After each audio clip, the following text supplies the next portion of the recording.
In game one of tonight's quarterfinal evening session, Maryland surprised the second seed in the ACC tournament, Duke, 83-74, and Cory Alexander, there's no doubt, Des Wells came back to the Carolinas and put on a show. He did, and he got it started early, getting out in transition, the big-time dunk, and then knocking down three-pointers. He did it all for Maryland, and of course, he was the guy knocking down the big shots. Whenever Maryland needed a basket, they went to Des Wells, and he delivered every time.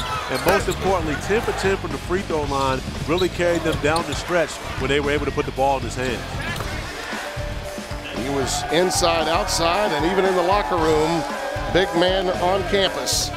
As you look at the final numbers in the game, Maryland just did a magnificent job in every aspect. It was just perfect execution defensively and staying away from too many turnovers, as has been their problem all season long. That was it. They got great play from both Pishon Howard, Seth Allen, and Nick Faust throughout the game, and that was really the biggest factor, is the way that their guards handled the pressure of Duke, and they were still able to execute their offense and make plays individually, was really the way that they overcame the Duke Blue Devils. They did shoot 51%. My guess is they need to stay warm if they're going to have a chance of beating North Carolina. Absolutely, and they won't face the defensive pressure that that Duke provided. However, with P.J. Harrison and Reggie Bullock shooting the basketball the way that they did tonight, Maryland's going to have to execute the same type of defensive philosophy that they did against Duke and run those guys off the three-point line, because they can't afford to allow those guys to get those quality looks. The Terps beat Duke for the second time, this time by 9 points with a lot fewer turnovers than they had in game one.